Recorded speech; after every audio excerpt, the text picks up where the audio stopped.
चलिए, वसंत ऋतुचर्या अध्याय 3, ऋतुचर्या अध्यायम अष्टांग हृदय। ठीक, वसंत ऋतुचर्या देखेंगे। शिशिर हो गया भैया, शिशिर और हेमंत दोनों हो गया है। ठीक है, चलिए वसंत ऋतुचर्या में देखिए, वसंत ऋतु, शिशिर ऋतु में जो संचित कफ है, शिशिर ऋतु में कफ का संचय हो गया है, वो वसंत ऋतु में सूर्य की तीक्ष्ण किरणों से संतप्त होगा और वो पिघलकर अग्नि को मंद करता हुआ रोगों को उत्पन्न करता है। ये किसकी संप्राप्ति हुई? कफ वृद्धि की, कफ प्रकोप की संप्राप्ति है। ये वसंत ऋतु में क्या होता है? कफ का प्रकोप होता है। ठीक है, जो भी पिछला गया, मतलब अभी थोड़े थोड़े सिम्टम वाइज अभी हैं, लक्षण वाइज हैं अभी वसंत ऋतु के। तो जो शिशिर ऋतु में आपने ढेर सारा कफ का संचय किया हुआ था, कफ का संचय कब होता है?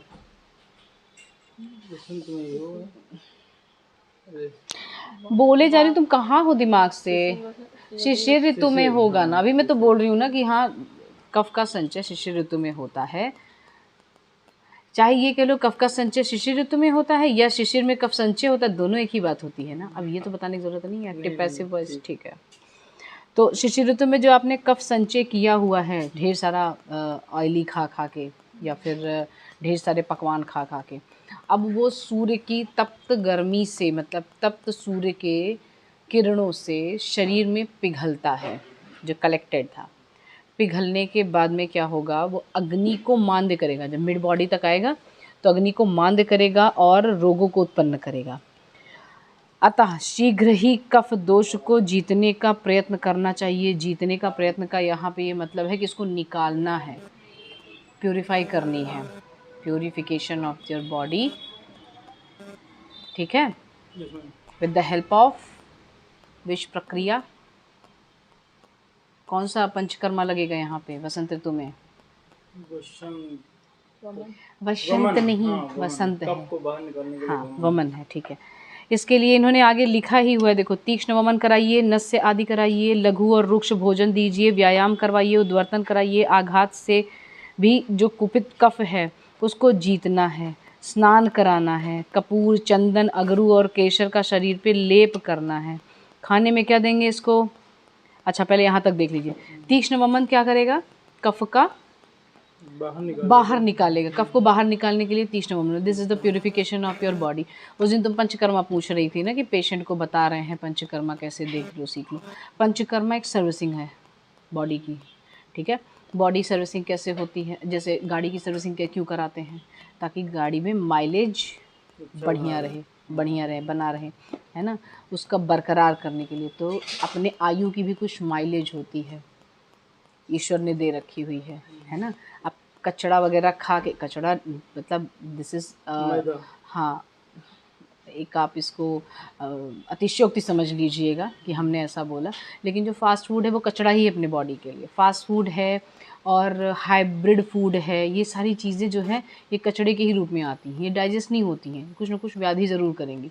और व्याधि होती कैसे है ये भी बताया हुआ है कि दोषों की अप्राकृत अवस्था। अप्राकृत अवस्था क्या होती है? या तो ये क्षीण होंगे या तो वो वृद्ध होंगे, मतलब बढ़ेंगे, दोनों ही कंडीशन में व्याधि होनी है।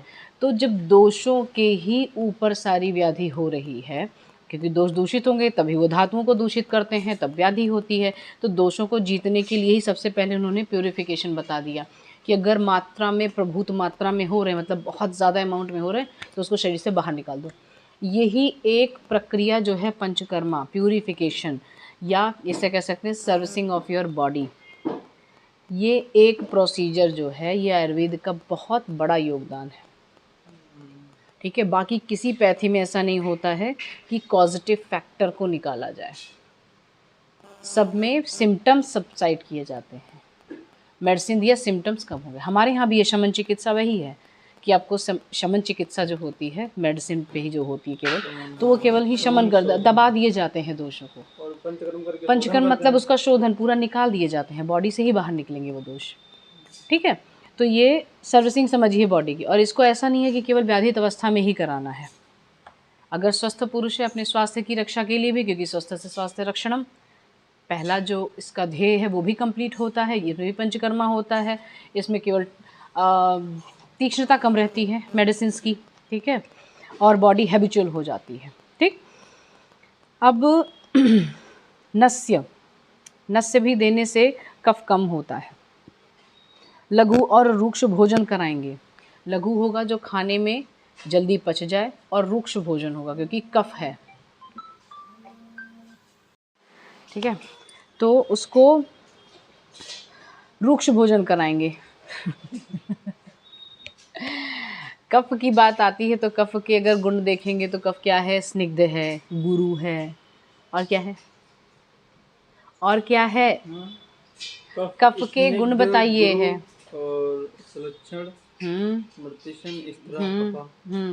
अब इन सब के अपोजिट जो होगा भोजन वही देना है इनको, ठीक। जो खाने में हल्का हो, जो रूक्ष हो, जो कफ को कम करेगा।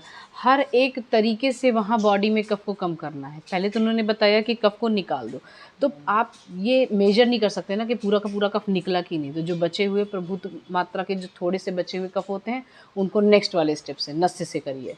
फिर और नेक्स्ट स्टेप बताया उन्होंने कि खाने पीने में भी रूक्ष और लघु आहार देते रहिए। फिर और एक स्टेप बताया, मतलब कि अब विहार से भी कर सकते हैं, व्यायाम कराइए उन्हें। और कई चीज़ें बताएं, उद्वर्तन, जो शरीर के पेरीफेरी में जो कफ जमे हुए हैं उनको उद्वर्तन करा के, उद्वर्तन मतलब वो उपटन, वो ड्राई वाले जो होते हैं उसमें भी ध्यान रखना है। कफ को निकालने के लिए तो ड्राई चूर्ण उद्वर्तन कराएंगे, ठीक है। और आघात क्या होता है? पीटने लगना है पेशेंट को, हल्के से आघात, मर्दन जिसको कहते हैं, मर्दन चिकित्सा देनी है, या स्नेह दे के उसके बाद फिर, या फिर कहते नहीं है कि हाथ पैर को जो मर्दन, एक मैंने बताया हुआ था ना, रेसलिंग के बाद में हाथों पैरों को जो मसलते हैं वो वाली कंडीशन, ठीक है। और विहार में एक चीज़ और बताया है इन्होंने, स्नान कराना है। कपूर, चंदन, अगरू और केसर का शरीर में लेप लगाना है। अब ये सब चीज़ें अगर देखेंगे तो एंशियंट टाइम की तरफ से लिखी हुई हैं ना। पर्सन के पास में अब टाइम है इतना अगरू, चंदन और ये लेप करने के लिए, ठीक है। तो जो चीज़ें इसमें प्रोवाइड हो सकें वो करके आप उनके कफ को कम करेंगे। अगरू क्या होता है? अगरू मतलब अगर द्रव्य होता है, लकड़ी होती है, ये भी बहुत ही रूक्ष होती है, ठीक है। महकने वाली होती है, सुगंधी द्रव्य है ये, ठीक। और सुगंध का अगर देखेंगे ना तो सुगंध जो है वो पृथ्वी महाभूत से रिलेट करता है, ठीक है। ऐसे इसे मत करो, कैसे होगा वो हम अगले वाले लेक्चर में तुमसे पूछेंगे। बस इतना सेंटेंस हमने बता दिया कि जो सुगंधी द्रव्य हैं, सुगंध जो है वो पृथ्वी महाभूत से रिलेट करता है। ये भी बाद में तुमसे फिर पूछ लेना, हम इतना ही बताएंगे, इसके बाकी तुम बताना कि कैसे, क्यों मैंने कहा। केसर का शरीर में लेप लगाना है। और खाने के लिए क्या देना है उनको? पुराण, यव। 1 साल पुराने यव देना। क्या हो गया? हाथ पे लिखने वाले थे ना।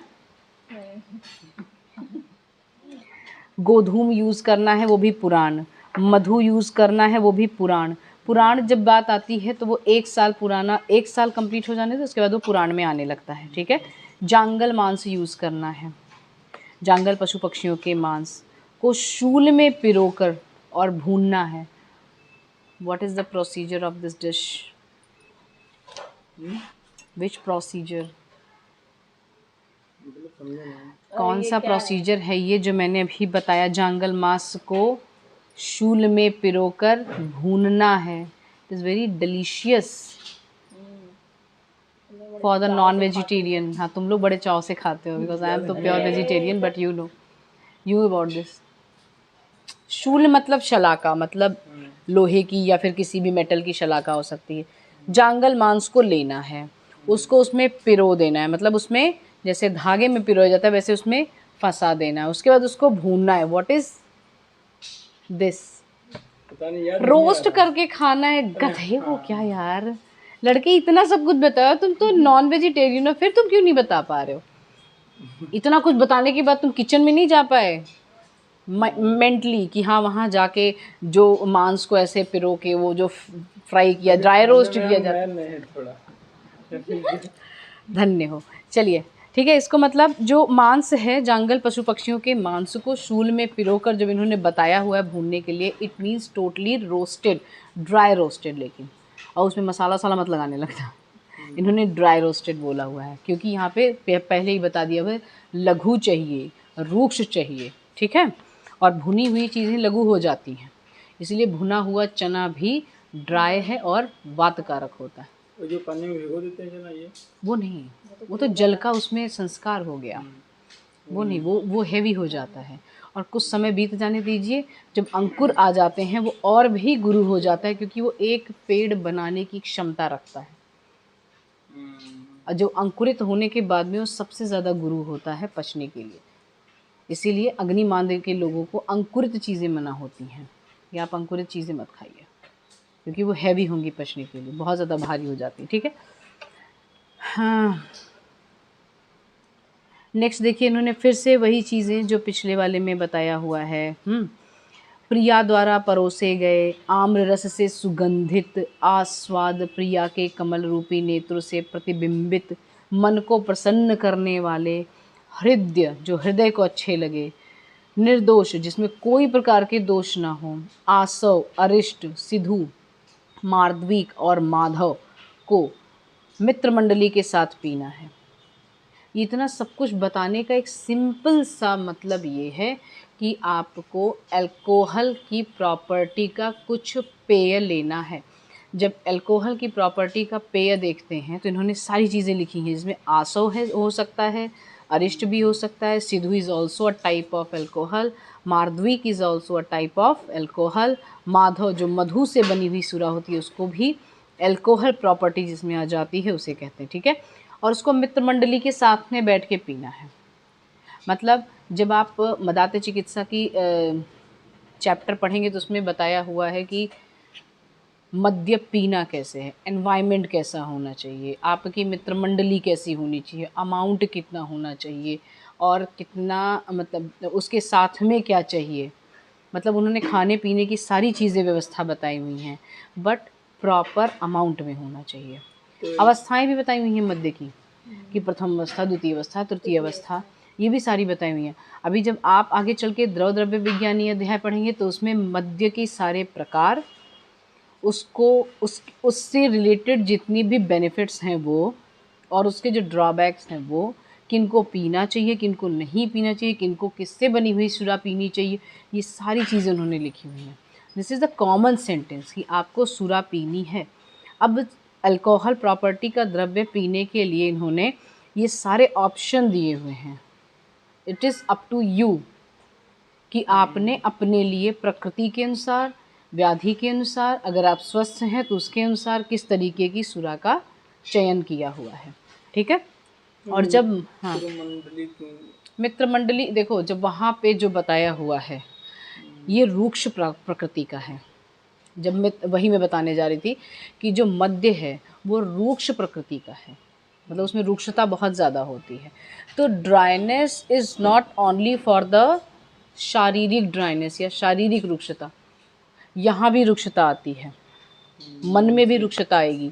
तो मन की रुक्षता क्या करती है, कोई एक सिम्टम बताओ जब मन रुक्ष हो जाता है या रूखा हो जाता है। जो अभी के टाइम का तुम्हारा माइंड है, चिड़चिड़ापन, अच्छा नहीं लगता है, ऐसे लगता है कि ख़राब सा लग रहा है, कोई बोले ना, दूर हो जाओ, हाँ एग्जैक्टली, कहाँ भाग जाएं। जब ये कंडीशन आने लगती है, वो भी सुरा के कंडीशन में भी यही चीज़ आती है क्योंकि वो मन की रुक्षता तक लेके जाता है। और आशुकारी है, मतलब शीघ्र फैलने वाला है। तो शीघ्र अगर फैल रहा है, पूरे शरीर में फैल रहा है, तो मन तक भी अफेक्ट करेगा। इसलिए मित्र मंडली के साथ में बैठना है, मतलब उनसे हंसी की बातें और उनसे मन प्रसन्न होने वाली बातें करते हुए इसका पान करना है। मन की रुक्षता अल्कोहल प्रॉपर्टी से ना आने पाए। बुद्धि में गया?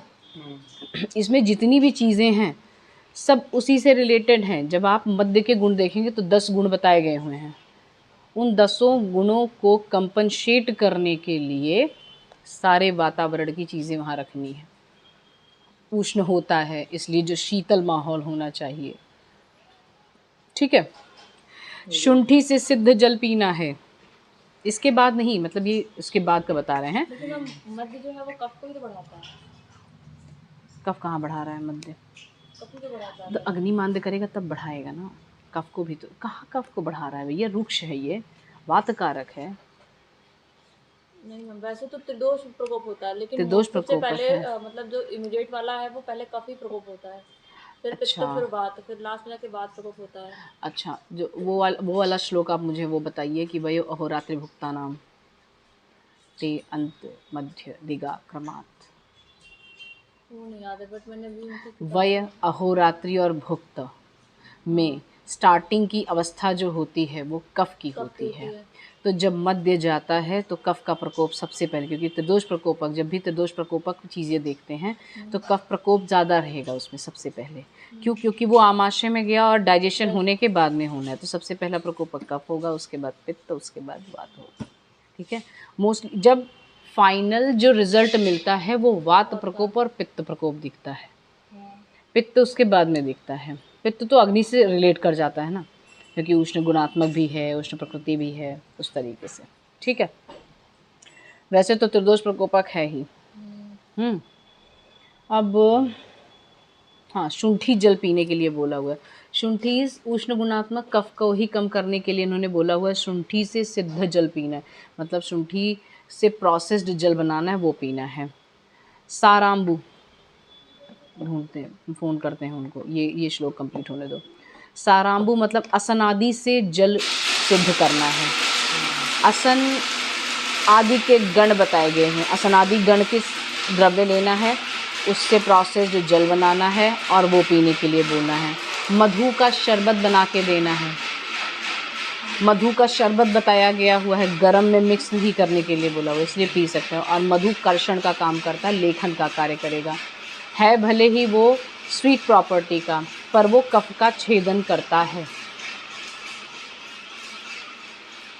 ना मधु। लेकिन ओरिजिनल वाला, ये जो मार्केट में मिलते हैं वो वाले नहीं, उसमें शक्कर मिली होती है प्योर, और बढ़िया मात्रा में शक्कर मिली होती है। ठीक है। जलदाम्बू, जलद नागर मोथा जो द्रव्य बताया हुआ है उसका सिनोनिम है। तो जलदाम्बू मतलब कि नागर मोथे से भी सिद्ध जल को यहाँ पान करने के लिए बोला हुआ है। ठीक है। पानी कैसे पीना है वो बता दिया उन्होंने। आपको आहार विहार क्या लेना है वो बता दिया। मेडिकेशन क्या लेना है वो भी बता दिया। ठीक है। अभी ख़त्म नहीं हुआ है वसंत ऋतुचर्या, अभी बची हुई है। चलिए नेक्स्ट देखिए। जो उपवन बाग बगीचे की वायु से शीतल बने हों, जो उपवन या बाग दक्षिण की वायु से, दक्षिण की वायु मतलब जो दक्षिण दिशा से चल रही हो वायु, उसे, हाँ जिनके चारों ओर जल बह रहा हो, जिनसे सूर्य कहीं थोड़ा भी दिखाई न दे रहा हो, और या फिर कहिए कि कहीं भी बिल्कुल न दिखाई दे रहा हो, जिनकी भूमि मणियों के फर्श चबूतरे मतलब कुट्टिम जिसको बोलते हैं कि कांति वाली हो, जहाँ कोयल की आवाज़ सुनाई दे रही हो, जिसमें मदन व्यापार करने हेतु स्थल हो, विभिन्न प्रकार के पुष्प या वृक्षों से सुगंधित उपवन में चित्र विचित्र कथाओं से युक्त गोष्ठी में सुखी मनुष्य को मध्याह्न बिताना चाहिए। वसंत ऋतु में कफ का प्रकोप भले होता है, लेकिन इसमें मेंटली ना बहुत ही इसे संधि काल है, इस वजह से मेंटली बहुत चिड़चिड़ापन बहुत ज़्यादा रहता है, बहुत रुक्षता रहती है इसमें। ठीक है। तो उसके अकॉर्डिंग इन्होंने वन उपवन कैसे होने चाहिए ये अपने अकॉर्डिंग बताया हुआ है इन्होंने, अपने काल के अकॉर्डिंग, कि वन उपवन में जाके इन्होंने मध्याह्न बिताने हैं। ठंडी से होते हुए आए हो, ठंडी मौसम मतलब शिशिर ऋतु से होके आए हो। अब शिशिर ऋतु में होने के बाद में जब ठंडी, दिन में ठंडी हो रही थी, अचानक से गर्मी होने लगी आपकी वसंत ऋतु में, तो मध्याह्न वाला जो समय है ना वो व्यतीत नहीं होता है। उसके लिए आर्टिफिशियल जो ठंडा मौसम वाली जगह है वहाँ जाइए। समझ गए? नेक्स्ट देखिए। क्या चीज़? ठंडी जगह जैसे कि हाँ, तालाब के किनारे चले जाओ या नदियों के किनारे बैठो, लेकिन ऐसी भी जगह बताई हुई है जहाँ पे सूर्य की इतनी भी रोशनी न जा रही हो, बिल्कुल न दिखाई दे रहा, ऐसी जगह जाना है। अंधकार हो। हाँ, अंधकार हो। क्या टाइम हो रहा है? 6:20 तबला वादक के बारे में पूछो पहले, है ना। चलिए एक श्लोक और बचा हुआ है, ग्रीष्म, इसके बाद ग्रीष्म ऋतु स्टार्ट हो जाएगा। इसने बताया हुआ है, इस ऋतु में गुरु शीतल पदार्थ, दिवा स्वाप, स्निग्ध अम्ल और मधुर वस्तुओं का सेवन त्याग देना चाहिए। जो चीज़ें आपको शिशिर ऋतु में सब बताई गई हुई थी वो इसी वक्त ही त्यागना शुरू कर देना है। और जब चीज़ें कही जाती हैं ना त्याग दीजिए, तो जब आप कैलेंडर देखते हैं तो कल तक शिशिर ऋतु थी, आज वसंत ऋतु दिखाई दे रही है। तो ऐसा नहीं है कि आज के बाद से बिल्कुल स्टॉप। पेशेंट ना बियर नहीं कर पाएगा पर्सन, स्वस्थ पर्सन भी और पेशेंट भी, दोनों ही चीज़ें रहेंगी, ठीक है। दोनों के लिए ही कंडीशन होती है, कोई भी चीज़ सडन नहीं करना है। और ये इसका जो ऋतु संधि है ये भी बताती है कि कोई भी चीज़ अगर सडन करेंगे तो उसके बॉडी पे बहुत बैड इफेक्ट पड़ता है। सडन करने पे, अब चाहे वो ट्रीटमेंट के ही बेसिस से क्यों ना कहा, अभी कोई किसी ने कहा कि भी 10 साल से हम डायबिटीज़ की ट्रीटमेंट ले रहे थे और आपने कहा बस बंद करो आज ही से, हम देंगे तुमको, कहीं ना कहीं उसको वो रेजिस्टेंस हो चुकी हैं, हैबिचुअल हो जाती हैं। कैसे, जैसे आपके ढेर सारे फ्रेंड्स हैं, ठीक है, बहुत सारे फ्रेंड्स हैं, क्लास में भी बहुत सारे फ्रेंड्स होंगे, आपके बैच में ही कुछ अच्छे हैं कुछ बुरे हैं, है ना। जिनसे बहुत पढ़ती है वो भी हैं, जो नहीं पढ़ती है वो भी हैं, लेकिन आदत दोनों की पड़ी रहती है ना। अगर वो ख़राब वाला क्लास में नहीं आया रहता है तब भी आप बार बार उसको पीछे मुड़ते, तो आया नहीं, क्या बात हो गई ज़रा पूछो तो। आया भले नहीं आया लेकिन मन एक बार ज़रूर लगा रहता है कि आया क्यों नहीं। मतलब अगर ख़राब फिर फ्रेंड्स भी हैं तो भी बुरा लग रहा है उनके ना होने से। उसी तरीके से बॉडी में चिपके हुए दोष भी होते हैं, या ऐसा समझ लीजिए कि बॉडी में जो आपने घर किए हुए मेडिसिन की हैबिट है वो भी बनाई रहती है। तो अचानक से कुछ भी छूटेगा तो वो रिवर्स इफेक्ट उतना ही ज़रूर डालता है। इसलिए धीरे धीरे टैपरिंग डोज में चीज़ें हटानी चाहिए, चाहे वो आहार ही क्यों ना, ठीक है। समझ में आ गया बसंत ऋतुचर्या। नेक्स्ट आएगा ग्रीष्म ऋतुचर्या। यहाँ पे जो टेबल बना है इसको देख लीजिएगा, आहार क्या क्या लेना है, विहार क्या क्या लेना है, अपथ्य क्या क्या है। दिवा स्वाप स्पेशली इन्होंने मना किया हुआ है, ठीक है। बसंत ऋतु में गुरु, शीतल पदार्थ, स्निग्ध अम्ल, मधुर वस्तुएं, सब इतना भी लिख दोगे तो भी, या इसी को एक्सप्लेन कर दोगे तो भी चल जाएगा, ठीक है।